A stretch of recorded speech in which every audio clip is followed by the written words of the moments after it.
Bora lá? Pessoal, então boa noite a todos, sejam todos muito bem-vindos à nossa Casa Amor e Fraternidade. Vamos dar sequência então no nosso bate-papo? Acho que hoje nós não temos nenhum recado para passar, vamos direto ao estudo, tá bom? Então vamos lá. Reflexão da noite.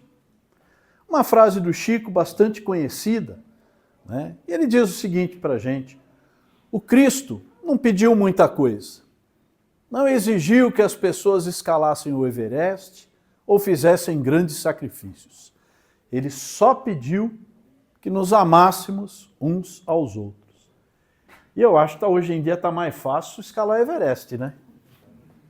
Mas é isso aí, pessoal. Frase do Chico. Chico sempre sábio, né? Sempre muito bem intuído pelos mentores. São várias as frases boas dele. E essa é mais uma delas, tá ok? Vamos seguir então nos nossos estudos, pessoal? Estamos lá falando do Livro dos Espíritos, estamos na parte 3ª, estamos acabando o capítulo 10, falando da Lei de Liberdade. Acho que hoje a gente consegue acabar a Lei de Liberdade, né? Estamos falando da fatalidade, pelo menos a fatalidade acho que a gente vai conseguir acabar hoje. Vamos ver, tudo bem? Pessoal, dúvidas, perguntas, perguntem. Fiquem à vontade para perguntar, fiquem à vontade para tirar dúvidas, né? Nosso objetivo é esse aqui, tá? O Espiritismo é a fé raciocinada. Então, a gente passa as palavras dos espíritos superiores organizadas por Allan Kardec, mas o raciocínio tem que ser nosso, o entendimento tem que ser nosso. Eu auxilio com a intuição dos bons espíritos da casa, dando uma interpretação, mas é importante que isso seja ruminado pela gente, né? Que a gente pense, né? E principalmente, o mais importante de tudo, o quanto esse aprendizado nos transforma, o quanto esse aprendizado nos faz melhores. Piores nunca, mas sempre melhores, tá ok? Então vamos lá. Estamos lá na questão 865. Então a gente está falando da fatalidade, a gente já ouviu que fatalidade só existem duas, o nascimento e a desencarnação, ponto. O resto, não existe uma fatalidade, não existe essa coisa de destino, de coisas estritamente pré-determinadas na nossa vida. E ele vai, até o final da Lei de Liberdade, ele vai explicando mais e mais profundamente isso daí, né? Daquele negócio que a gente pensa tanto, né? A gente cresce aprendendo isso. Tudo é sorte, tudo é azar, né? Nada é Deus, nada é consequência do que a gente faz, né? Então, tudo isso, esse capítulo está tratando com a gente. E lá na questão 865, Kardec pergunta ao Espírito de Verdade: como explicar a sorte que favorece certas pessoas em circunstâncias em que nem a vontade nem a inteligência contam? No jogo, por exemplo. Vocês conhecem gente com sorte no jogo? Eu conheço. Eu já vi. Existe esse negócio de sorte no jogo?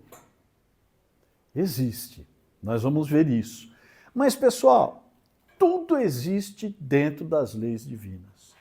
Tudo existe dentro dessas leis que nós estamos estudando. Não é nada mágico, não é mandinga, não é talismã, pé de coelho da sorte. Se desse, daria primeiro para o coelho, que tinha 4. Não é verdade? Então, essas coisas todas o Espiritismo vem nos mostrar que os objetos, as coisas, elas não detêm essa energia. Elas por si só não modificam nada. Mas o que elas podem fazer é nos influenciar na forma do nosso pensamento, e a gente, através do nosso pensamento, sim, conseguimos modificar muitas coisas. Só que aí, como nós somos nós pensando, a gente pode melhorar ou a gente pode piorar as coisas, né? E aí ele pergunta então da sorte no jogo, por exemplo. Então vamos lá na doutrina, né? Alguns espíritos escolheram antecipadamente certas espécies de prazer. Escolheram quando, pessoal? Quando a gente está lá preparando a nossa encarnação. Não é isso? Não somos nós que escolhemos? Somos nós que escolhemos. Escolhemos, selecionamos o que vamos passar ou o que não vamos passar? Selecionamos. Mas, Paulo, eu escolhi isso aqui? Escolheu, te garanto. Pode ter a mais absoluta certeza que você escolheu. Mas são coisas difíceis, são coisas ruins que eu passei. Pessoal, quando estamos na erraticidade, ou seja, quando a alma está desencarnada e nos encontramos na erraticidade, é esse o termo que a gente usa, né? Pensamos diferente. Pensamos com a visão de espírito, com a visão de universo. Vemos as nossas várias encarnações, vemos o que passamos, vemos o que precisamos melhorar e decidimos o que nós vamos fazer ou não. Sem os medos da matéria. Está entendendo por que você escolheu realmente essa vida que você está levando, que você acha que é ruim para danar? E aí ele fala uma coisa, ó. Alguns espíritos escolheram antecipadamente certas espécies de prazer. Pode escolher? Peraí. Então o espírito pode escolher uma vida só de prazer? Pode? Tem livre-arbítrio? Então pode. Vai ser acatado? Talvez. Vamos lá. A sorte que os favorece é uma tentação. Olha que interessante. Aquele que ganha como homem, perde como espírito. É uma prova para seu orgulho e sua cupidez. O que é cupidez, pessoal? Sua burrice, sua bobagem, sua besteirada. Então, pode um espírito escolher para uma vida de prazer? Pode. Qual é a questão aí? Quanto que ele vai evoluir? Muito ou pouco? É essa a questão. É uma questão de valor moral também, né? Exclusivamente para ele, uma questão de valor moral. Você quer vir levar uma vida facinha? Ah, eu estou precisando de férias. Então eu quero uma encarnação como filho do Elon Musk, para não ter problema de dinheiro. Porém, pessoal, aqui outros tipos de tentação eu vou estar submetido. Pessoal, é um mundo de provas e expiações. Ponto. Tudo aqui é prova e é expiação. Ou seja, é teste e é consequência. Mas dá para levar uma vida prazerosa? Dá. Quanto que você ganha? Meu objetivo é ganhar uma medalha de maratona, 40 quilômetros. Ok? Quando? Um dia. Quando que você vai começar a treinar? Não, eu vou começar caminhando da minha sala até o sofá. Ok.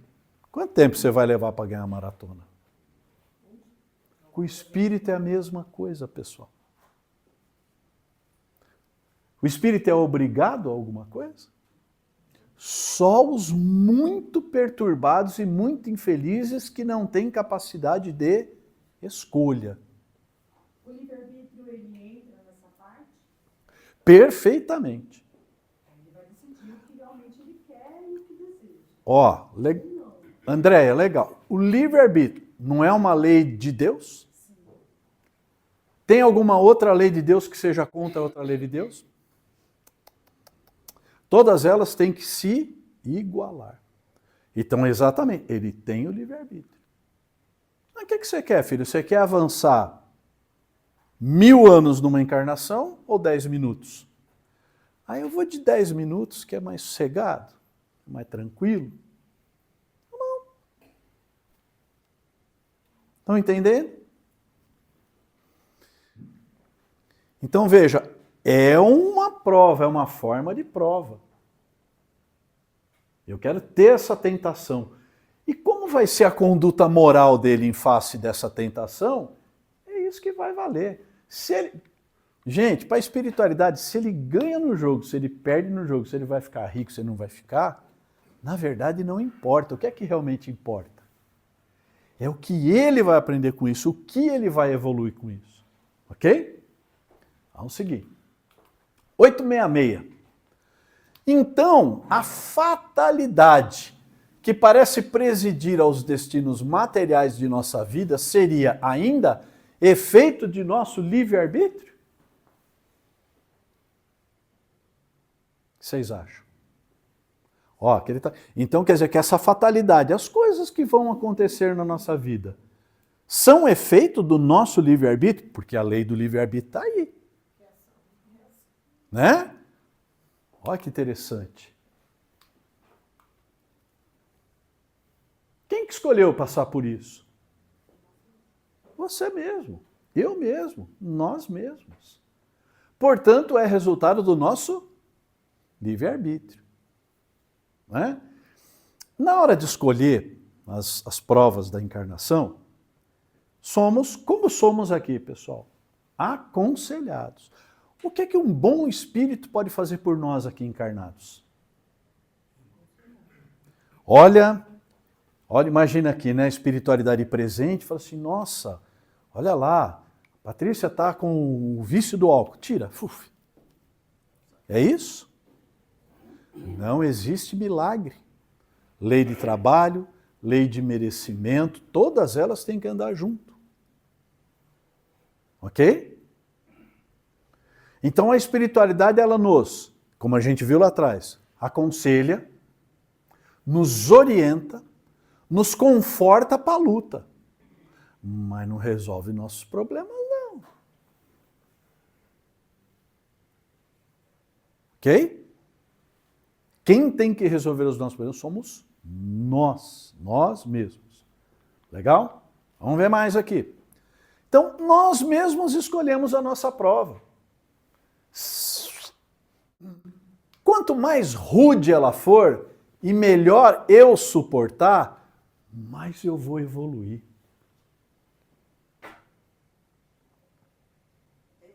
No slide anterior, estava falando da palavra tentação. Tentação. Né? Então, que tudo é de acordo com ao que você resiste à tentação. Então, sempre tem que ser de uma forma dolorida, dolorosa. É a pergunta de $1 milhão. A Paty falou, ó, na outra lâmina estava falando da tentação, mesmo quando é prazeroso, a gente está lutando com a tentação. Então sempre tem que ser de uma forma dolorosa? Bom, vamos lá. Primeiro, não. Só que aqui onde estamos é um mundo de provas e de expiações. Dá para ser feliz 100%? Não. Por quê? Porque a gente ainda tem muita imperfeição. Quer ser? Quero. É só proceder de um jeitinho. Qual que é o modelo e guia? Quem aqui consegue? Porque veja, não é só a conduta física de Jesus. É o entendimento moral de Jesus. Quando alguém fala mal de você, aquilo te fere na sua vaidade. Jesus não tinha mais vaidade, que não feria. E, na verdade, ele ficava com dó da pessoa, porque ela estava, né? Como diz o Chico, né? Quando falamos mal de alguma pessoa, é como se jogássemos brasa sobre a própria cabeça. Estamos fazendo mais mal para a gente do que para a pessoa, que a pessoa pode simplesmente não ligar. Né? Ok? Posso fazer um paralelo? Pode. A pergunta da Patrícia. Aí Vamos a lá. professora que habita em mim. Grita. Se a gente comparar que nós estamos aqui como se fosse uma escola, Exatamente. eu falo que aquilo que eu gosto é mais fácil para eu estudar. Sim. Aquilo que é mais difícil é o que exige mais. Então, não necessariamente é na dor.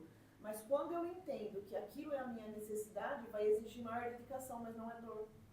É a compreensão É a compreensão daquilo que eu preciso. Uhum. E aí não vai ser doído, vai ser assim, eu entendo que é o que eu preciso melhorar. Não é um castigo.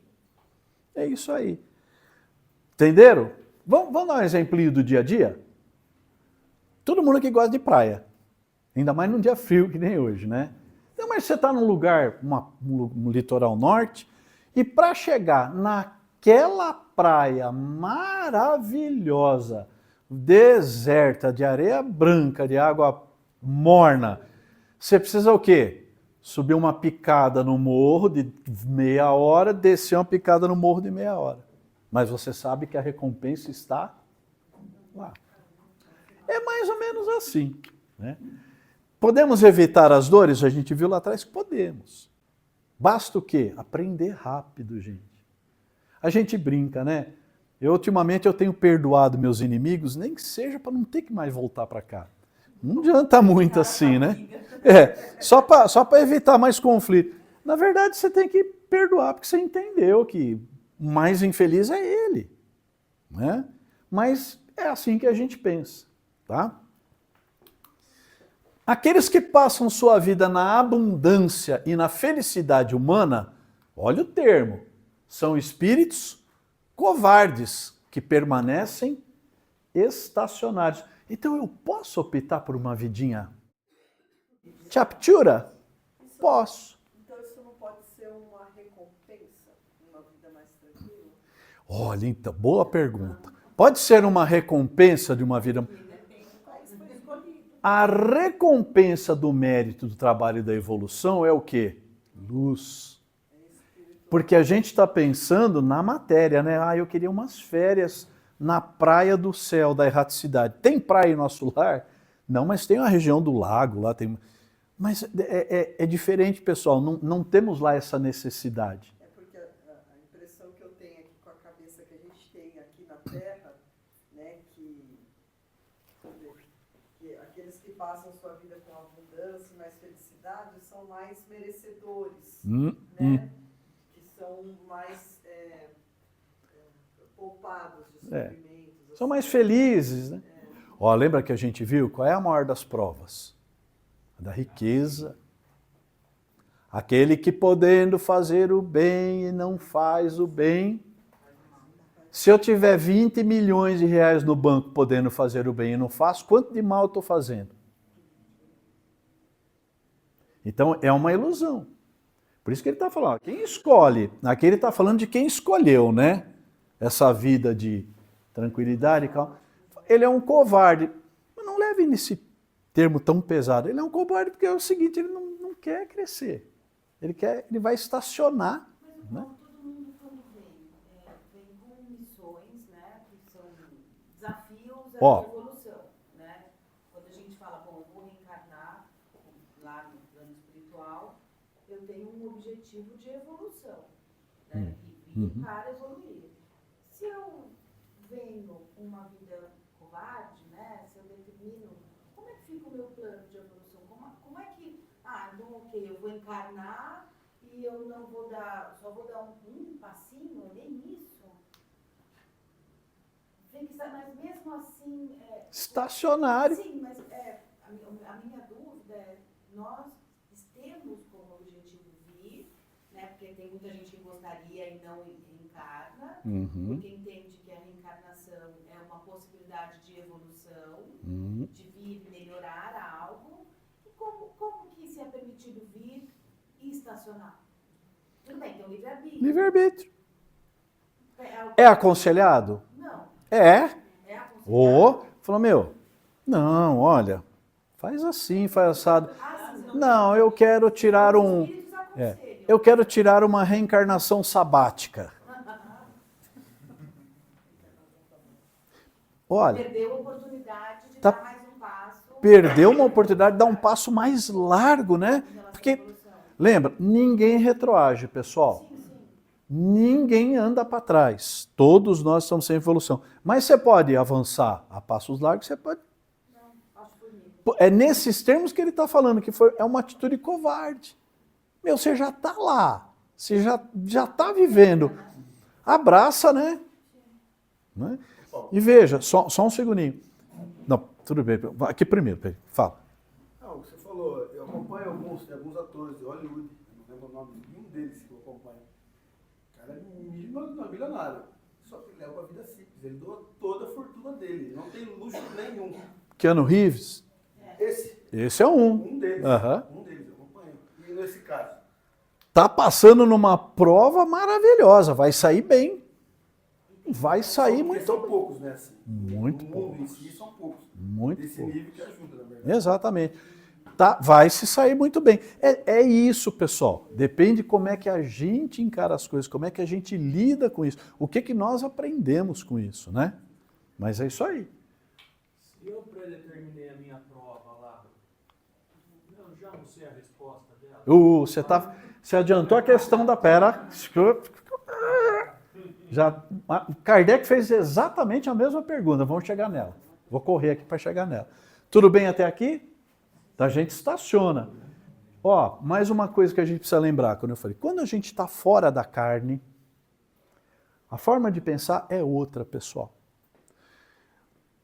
Quando a gente estiver bem, muito bem, né? Quando a gente ganhou luz, não precisa mais passar em sofrimentos, não é? Tamo bala, aprendi tudo. Virei um espírito bom. Não preciso mais voltar na Terra. O que a gente vai fazer?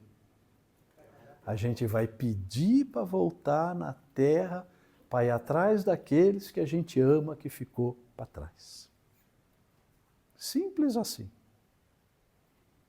Bezerra de Menezes. A história do Bezerra.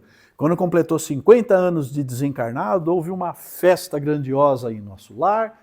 A espiritualidade lá esteve e Maria Santíssima manda recado através de Celina, que é uma emissária de Maria Santíssima, falando que Bezerra poderia escolher qualquer outro planeta para atuar. Bezerra vira e fala assim, roga a Mãe Santíssima, que enquanto houver uma única gota de lágrima sobre o céu do Cruzeiro do Sul, que eu possa permanecer aqui. É isso, gente. Beleza? Bora lá. Assim, o número dos desafortunados é muito superior aos dos felizes deste mundo, visto que os espíritos, em sua maioria, procuram a prova que lhes seja mais proveitosa. E a mais proveitosa são as mais dolorosas. Pior que é. Porque é doloroso, pessoal, para a gente, porque a gente vai corrigir uma imperfeição, a gente vai corrigir um vício, a gente vai corrigir um defeito que a gente tem, que a gente adora e que a gente cultiva. Senão a gente não teria esse vício nem esse defeito. É por isso que é doloroso. Porque o que é doloroso para a Patrícia, para mim não é. Nossa, é difícil para você ficar aqui ouvindo uma hora de palestra, para mim é fácil falar uma hora. Não, vê como é diferente. A prova de cada um, a cada um conforme suas obras, né? Já disse Jesus, ok? Eles veem perfeitamente a futilidade das vossas grandezas e dos vossos gozos. Eles quem? Espiritualidade. Os espíritos quando estão na erraticidade. Falou, o que é bom para mim? Ó, se você subir nessa cadeira aqui, você ganha 30 milhões de dólares. Se você ficar sentado nessa, você ganha 10. Vou dar um exemplo bobo. Ah, mas eu acho melhor ficar sentado. Livre-arbítrio. Você tem certeza? Olha que tem coisa muito boa para ver. Não estou afim não. Vou fazer uma reencarnação sabática. Bom? Além disso, a vida mais ditosa é sempre agitada, sempre perturbada, apenas pela ausência da dor. Estava lá no 525 seguintes. Ok? Vamos seguir? Acho que nós vamos... Mesmo espíritos que queiram essa encarnação sabática... Como é que é, Fer? Espíritos que queiram essa desencarnação sabática, assim, entre aspas, no meio do caminho vai ter a oportunidade dele mudar. Sim, que tem o livre-arbítrio. Vai ter as oportunidades lá dele auxiliar, né? Vai ter os Se transformar. de transformação. Assim como, veja como... Isso. Assim como, veja como Deus é grande, como Deus é Pai, misericordioso. Assim como a gente se compromete a vir por uma série de provas pesadas, mas a gente aprendendo antes delas, você não precisa passar por aquilo. Deus não castiga. Eu vim aprender a perder porque eu, em outra encarnação, eu fui um guerreiro que eu trucidava aldeias de famílias.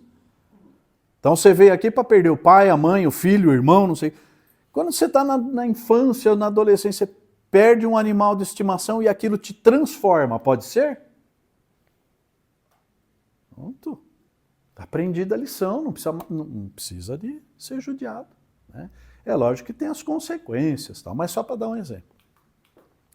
867. De onde vem a expressão nascer sob uma boa estrela?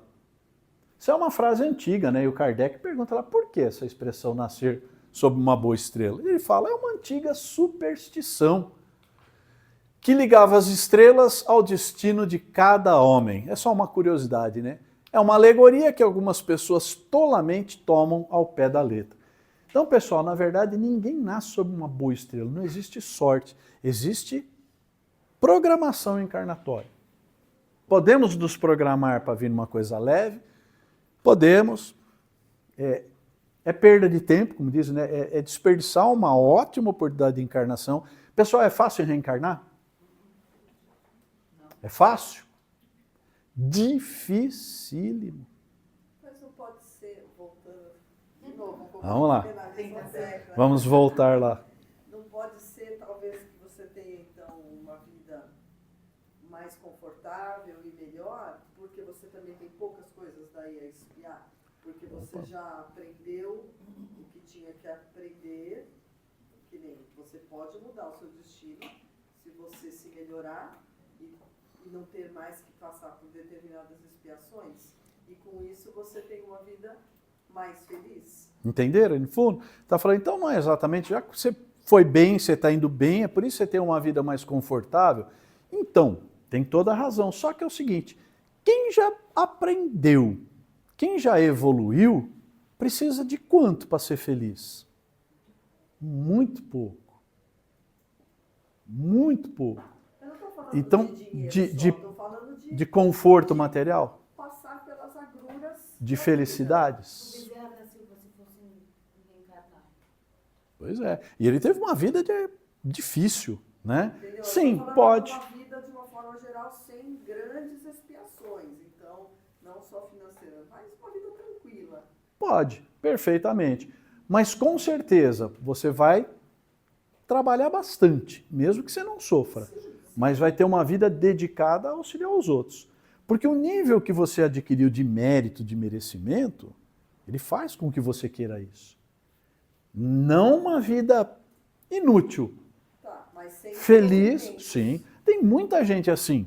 Mas sim, sim. Você pode ter uma vida pacata, tranquila, mas dedicada. Né? Nunca inútil.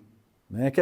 Eu estou interpretando, é uma falha minha, né? Que uma vida tranquila quer que você faz nada. Não, não é bem isso. É sem agruras, né? Sem dificuldades. Até porque, pessoal, para uma pessoa evoluída, também não existe dificuldade. Né? Ele vê as coisas de uma forma mais tranquila, porque já está bem, tá? Né? Tá ok? É isso? Então tá jóia. Bom, com isso a gente acabou lá a fatalidade, vamos entrar no conhecimento do futuro. E aí nós vamos chegar lá, acho. Vamos ver.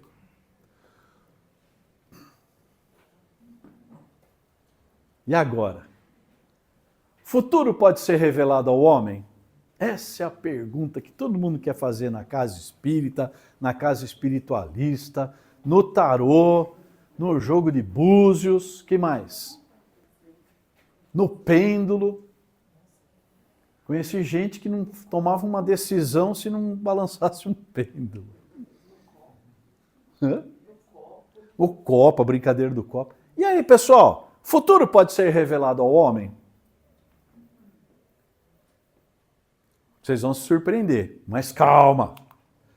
Em princípio, Em princípio. O futuro lhe é oculto. E apenas em casos raros e excepcionais é que Deus permite sua revelação. Ai, mas eu estou com um caso muito excepcional. Eu quero saber se meu amor vai voltar de novo para mim. É um caso excepcional? Se for um amor muito grande, ai, para mim é. Gente, somente em casos raros e excepcionais, quem? O chefe? O top? Falou que é o anjo? Falou que é o irmão espiritual da casa? Falou que é quem? Deus.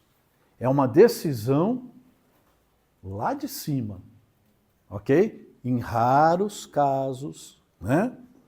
Ele vai continuar aprofundando nisso. 869. Com que objetivo o futuro se acha oculto ao homem? Por que nós não podemos saber o futuro? Não vai influenciar as decisões do livre-arbítrio. É, professora. Vocês ouviram aqui? Se não vai influenciar as decisões do livre-arbítrio. O que mais? Os desafios, né, da vida. Vai acabar não tem mais desafio na vida. Que mais? Olha, não precisa nem os espíritos responder. Que mais? Mas, vamos lá. Se o homem conhecesse o futuro, negligenciaria o presente. Fica tranquilo que você vai arrumar um emprego de 50 mil reais por mês, 20 horas semanais. O que eu faço a partir de hoje? Começa a gastar. Já começa a gastar os 50k. Influencia, pessoal? O que aconteceu com o seu livre-arbítrio? Foi influenciado? Rebentou um monte de coisa para frente? E não agiria com a mesma liberdade, porque seria dominado pelo pensamento de que, se uma coisa deve acontecer, ele não precisa se preocupar com ela, ou então procuraria entravá-la. Ou seja, uma coisa que ele não quer que aconteça, ele começa a fazer agora para ela não acontecer. Né? E se vai acontecer mesmo, então também não preciso fazer nada. Então, entender? Ele vai falar sobre isso também, a gente chega lá, pera lá. Deus não quis que assim fosse, a fim de que cada um concorresse para a realização das coisas, até mesmo daquelas a que desejaria opor-se. Você se programou para uma prova difícil.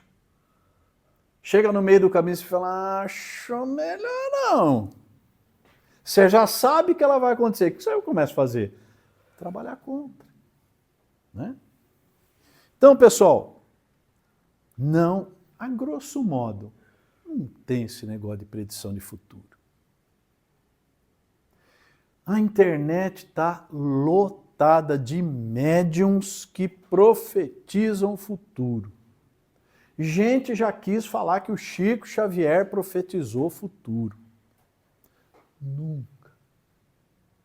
Não se faz isso. O futuro a Deus pertence. Ditado popular, gente. É mesmo antes da internet, um monte de gente. Mas hoje você 2 segundos não... Nossa, é um tarde médium falando que, olha, agora o céu vai ficar todo vermelho, 3 dias de noite. Esperem, vai acontecer. Na verdade, Né? tudo que se profetizou até hoje na humanidade sempre foi chute, né? Palpite. Muito palpite, né? Por que se fala de teorias lá como de Nostradamus? Então, vamos ver aqui. Porque tem até análise das falas dele com situações bíblicas. Você já leu as teorias? Não. Você nunca leu uma centúria?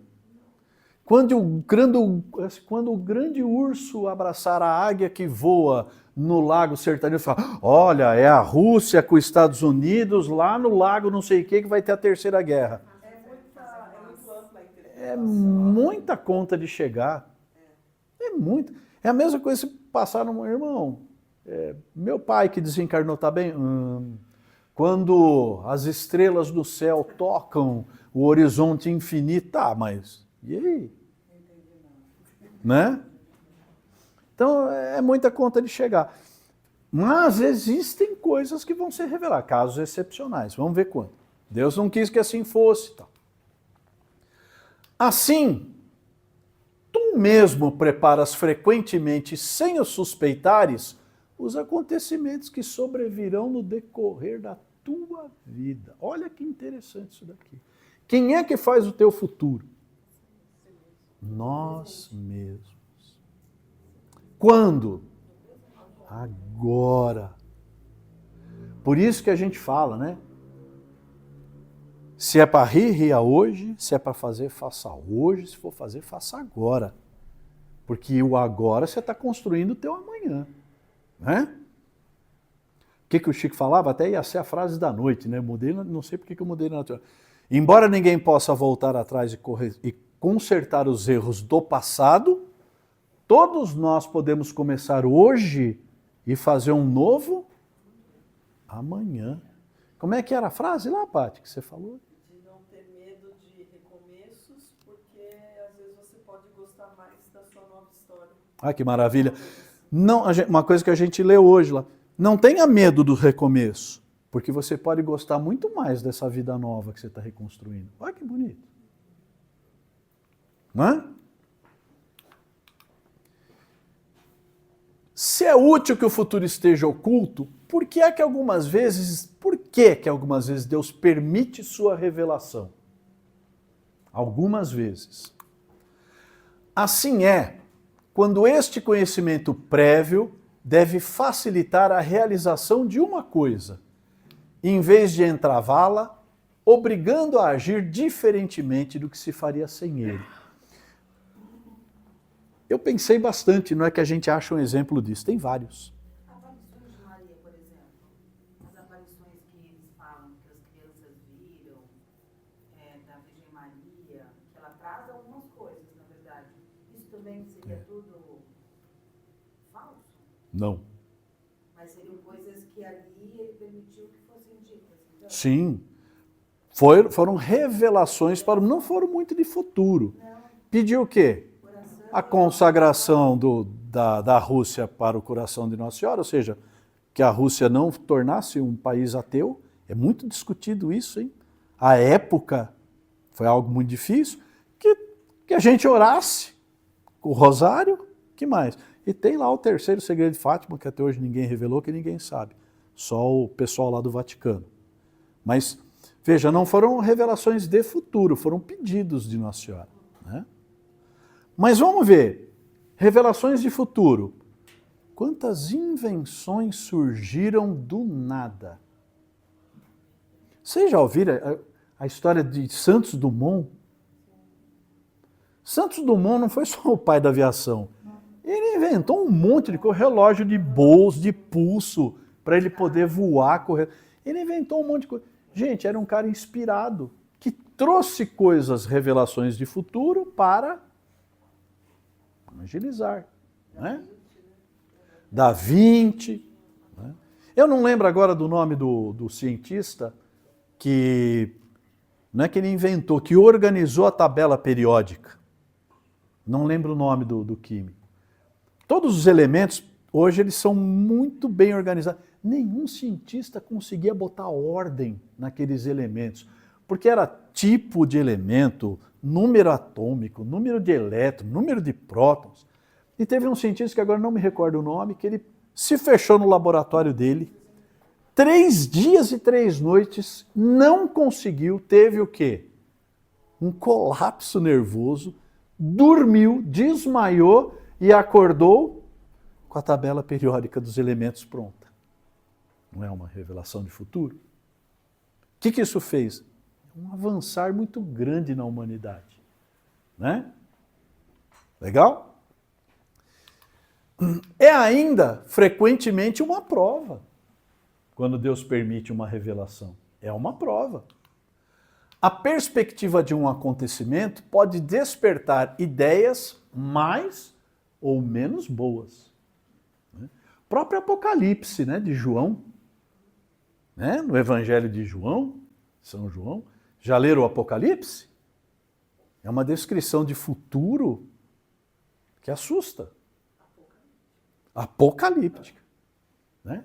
Fala, Ângela. Eu entendi que cada revelação que teve no decorrer do tempo, né, é como se fosse um impulso para a humanidade. Sim, exatamente. É um impulso, porque Deus, ele controla o universo, né? Então, foi tudo permitido para a evolução do ser humano aqui na Terra.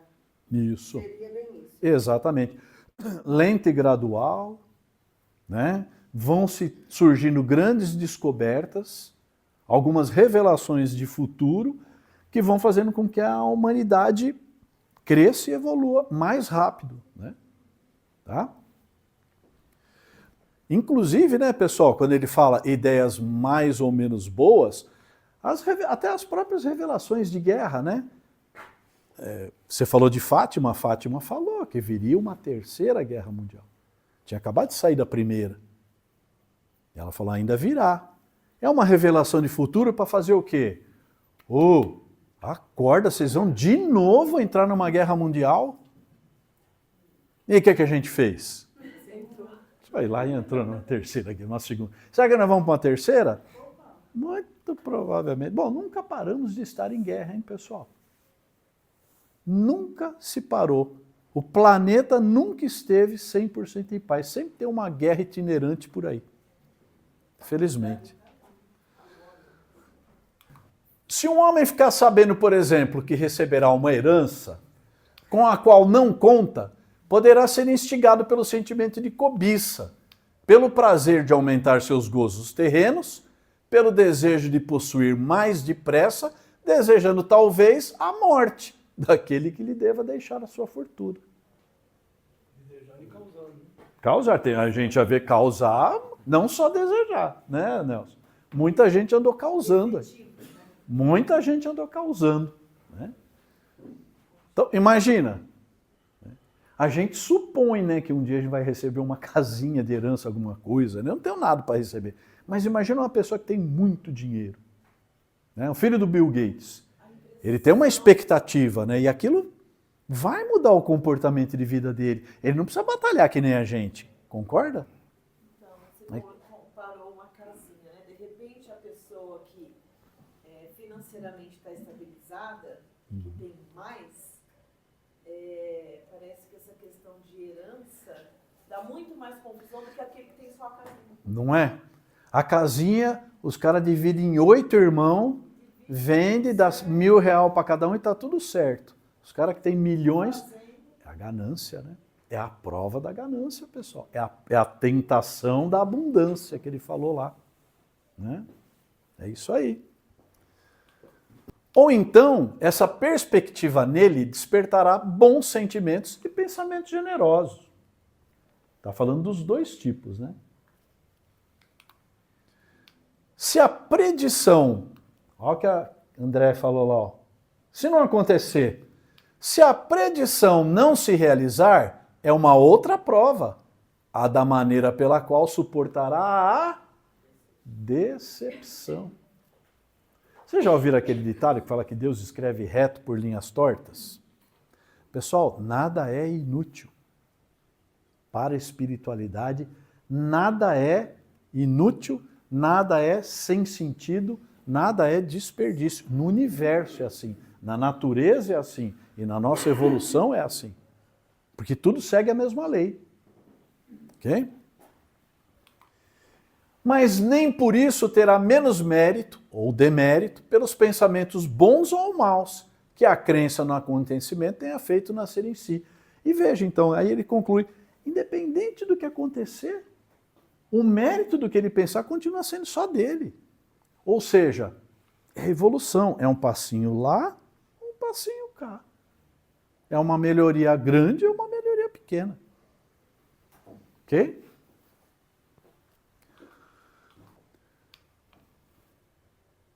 Visto que Deus tudo sabe, sabe igualmente se um homem vai ou não sucumbir a uma prova. Não sabe? Você está lá programando sua encarnação. Fala, o que você vai falar? Ah, eu vou passar na prova da pobreza. Deus olha assim, tem certeza? Ele sabe se vai sucumbir ou não. Então, visto que Deus tudo sabe, sabe igualmente se o homem vai ou não sucumbir a uma prova. Assim sendo, qual a necessidade dessa prova, já que nada pode acrescentar ao que Deus já sabe a respeito desse homem? Olha que pergunta que Kardec fez. E aí? E aí? É melhor a gente consultar os espíritos superiores? E aí? Vamos lá. Olha que interessante, eu também me surpreendi quando eu li isso aqui. Essa pergunta equivaleria a perguntar por que Deus não criou o homem perfeito e acabado. Mas, por que o homem passa pela infância antes de chegar à idade adulta? Paulão, não estou entendendo. A prova não tem por objetivo esclarecer Deus sobre o mérito desse homem. Pois Deus sabe perfeitamente o que ele vale, mas deixar a esse homem toda a responsabilidade de sua ação, já que é livre para fazer ou não fazer. A gente tem intuição, né, Paulo? Deus já sabe se você vai acertar, se ele vai acertar. O que ele quer? Ele quer saber como é que você vai subir essa montanha. Como que vai ser seu progresso? Né? É saber, como diz a música do Luan Santana, né? O quanto da escalada te fortaleceu. É isso. Olha que bacana, né? Tem mais. Tendo o homem a escolha entre o bem e o mal, a prova tem por efeito colocá-lo às voltas com a tentação do mal e atribuir-lhe todo o mérito da resistência. Ele sabe quanto tempo que a gente vai levar para chegar lá. Mas nós temos que chegar por nós mesmos. Porque tem a lei do trabalho. A lei do Cai alguma coisa do céu, pessoal? Tudo é trabalho. Eu achei que você falou tão definido, Danilo. Não. Gente, é por isso que a gente fala aqui no Espiritismo, e às vezes é meio criticado pelas outras religiões, que para nós não existe milagre.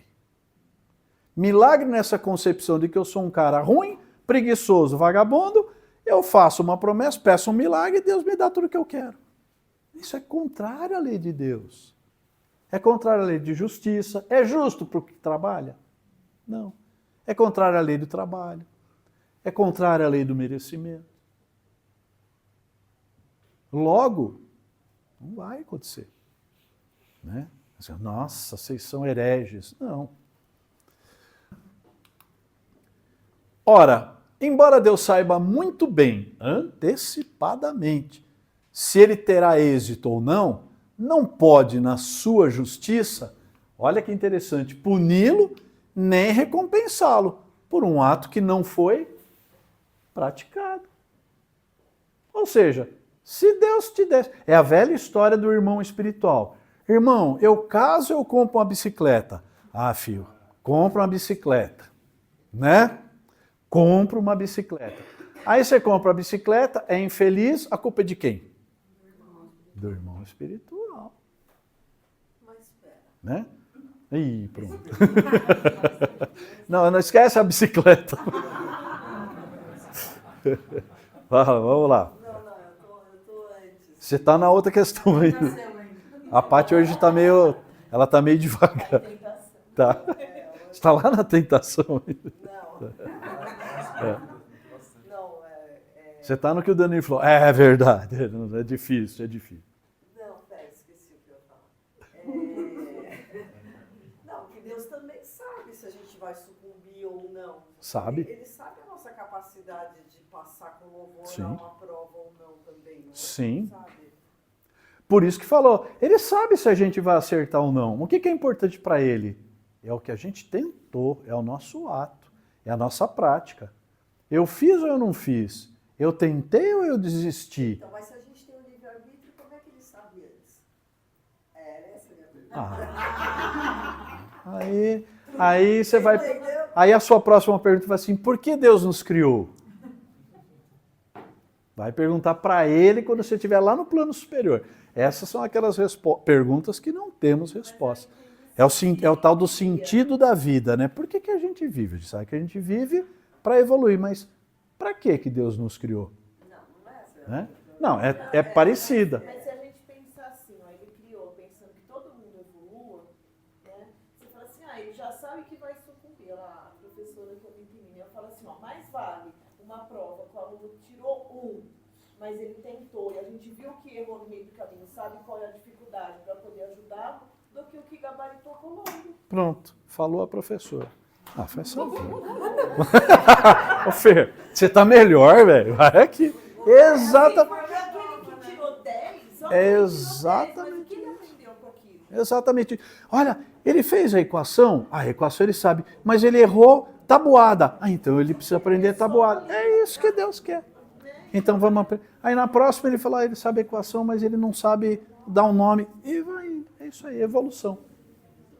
Mesmo sabendo, nossa, essa prova tá difícil para ele, mas no meio do caminho é possível você avaliar e ter aprendizado ali de, ele tentou um pouquinho mais, ele conseguiu. O raciocínio dele foi certo, né? Pode até não ter tido a ferramenta correta. Não vai conseguir subir o Everest, mas ele saiu de casa vendo a TV.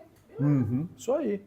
Botou a mochilinha nas costas e começou, né? Começou a É isso caminhar aí. no volta do quarteirão. É isso. É isso que ele quer de todos nós. Ops. Então, pessoal, é isso, tá? Na próxima semana a gente vai pular isso daqui, que é o resumo teórico do móvel das ações humanas. Essa questão 372, só para falar para vocês, quem tiver preguiça de ler tudo isso daqui, leia a questão 372, que é um resumão de todas as questões anteriores. Tá? Até comecei a fazer os slides dela, deu mais de 8, porque é um textão. Então eu não vou fazer isso, porque a gente vai estar falando de novo tudo que a gente falou. A gente vai na próxima aula entrar já no capítulo 11, falando da lei de justiça, amor e de caridade. Tá ok? Até 2. Por que esse capítulo fez esse resumo nos outros? Porque eu entendo que esse resumão aqui, essa parte da liberdade são muitas dúvidas sociais, muitas dúvidas de comportamento. Esse negócio de sorte ou azar, de por que é isso, por que eu sofro, por que eu vou, por que eu fico. Então, como é um assunto complexo, ele fez um resumão tudo junto, num texto. A questão 372 não é uma pergunta, ela é um texto. E ali, ele completa com mais alguns exemplos. Como a gente já fez tudo isso, eu acho que aí a gente voltaria muito lá atrás de novo para falar de tudo. Tá bom? Isso aí. E não é a única não, mas para frente tem uma outra questão também que ele faz um resumo enorme. Tá? Tudo bem, pessoal? Mais alguma dúvida? Não? Muito obrigado a todos. Uma boa semana para a gente. Até segunda-feira que vem.